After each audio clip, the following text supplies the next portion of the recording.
Alors, je m'appelle Michèle Rocher, je suis la vice-présidente de l'association L'Abri Montagnard qui gère les deux établissements qui se trouvent en Vallée d'Aspe. Et je suis aussi maman d'un enfant, d'un adulte, puisqu'il a 31 ans, d'un adulte autiste. Mon fils n'était pas né quand l'Abri Montagnard a été fondé, puisque le premier établissement a été ouvert en 1978 par des parents de la région parisienne qui ne trouvaient pas de place pour leurs enfants. À une époque, il y avait les hôpitaux psychiatriques, et c'est tout. Après, ce sont les parents qui ont voulu autre chose pour leur enfant. Les fondateurs avaient quand même un désir qui était révolutionnaire à l'époque, qu'il est un peu moins maintenant, qui est un peu plus dans l'air du temps, mais qui était de mettre en place des méthodes éducatives, avec beaucoup de possibilités d'ateliers qui sont selon leurs capacités, selon leur goût. L'apprentissage est quelque chose de très très important pour eux, même pour des notions très basiques. On va faire ici, là. Allez, vas-y. On est très heureux que Bastien soit là-bas, parce qu'il faut dire une chose, c'est que Bastien n'étant plus à la maison, ça nous a permis à nous de décompresser quand même un petit peu, parce que c'est quand même pas facile tous les jours. Mais il est beaucoup moins renfermé sur lui-même. Avant, il s'isolait, il n'était jamais avec nous. Donc, du coup, on et maintenant, il recherche toujours le contact, il faut qu'on s'occupe de lui tout le temps. Il adore dessiner, il faut toujours lui dessiner des voitures, enfin n'importe quoi. Il adore les voitures. Ouais, et puis c'est vrai que depuis qu'il a intégré l'Abri Montagnard, il a beaucoup changé. C'est là où on se dit qu'ils font quand même un travail extraordinaire.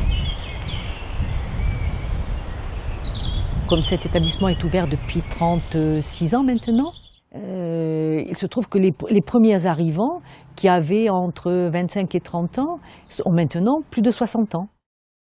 Il y a quelques années, les autistes, je pense, ne vivaient pas aussi âgés. D'ailleurs, se pose actuellement le problème, c'est de construire des établissements comme celui-là pour personnes adultes autistes vieillissantes, qui était un problème qui ne se posait pas autrefois. Pour les personnes handicapées en général et pour les autistes en particulier. Bonjour. Bonjour Anita. Bonjour Anita. Bonjour. Ouais.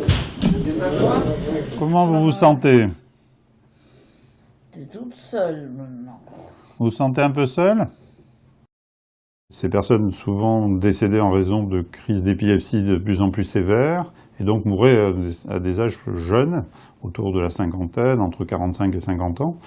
Et finalement, aujourd'hui, les traitements sur l'épilepsie ayant fait beaucoup de progrès, ces personnes vieillissent et donc accèdent à des symptômes strictement gériatriques. Ce qui pose problème, évidemment, aux foyers qui avaient pour habitude de n'avoir que des personnes adultes. Et ils ont dû subitement s'affronter à ce qu'était le vieillissement et donc créer même une structure spécifique dédiée à des personnes dites âgées. Il faut comprendre aussi que dans ce vieillissement des autistes, leurs parents arrivent à des âges aussi très très élevés, voire décèdent, ce qui va poser des problèmes aussi de s'occuper de ces personnes à un âge tardif. Et voilà, le grand problème maintenant est un petit peu celui-là. C'est-à-dire que bien sûr un adulte qui a 63 ans, il a fatalement des parents qui en ont 20 ou 30 de plus. Ce qui veut dire qu'on a été confronté à des jeunes qui sont orphelins, avec quelquefois des relais familiaux qui sont les frères et sœurs. Et nous avons aussi l'autre côté, c'est les parents qui, eux, sont très vieillissants et qui, quelquefois, ont des grosses difficultés pour venir voir leurs enfants. On a des parents qui ne peuvent plus venir voir leurs enfants.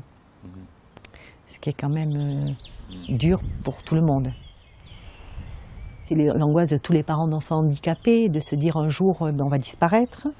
Et cet enfant, il va rester au-delà de nous. On espère que tout se déroulera pour le mieux, mais quelque part, on voit qu'on n'aura plus de droit de regard. Enfin, le droit de regard, c'est pas le droit de regard, mais qu'on ne sera plus là pour être attentif à ce qui se passe.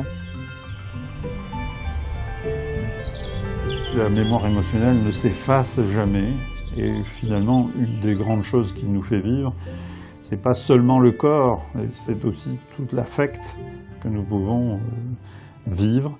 Il y a des relations, notamment par d'autres sens que le verbal, qui sont extrêmement riches et qui peuvent permettre justement de continuer à avoir des vécus heureux. Oui, on peut parler de vécus heureux, malgré les pertes qu'on a au niveau de ce que peut être l'échange verbal. Il y a d'autres façons, en tout cas, de se parler, on va dire.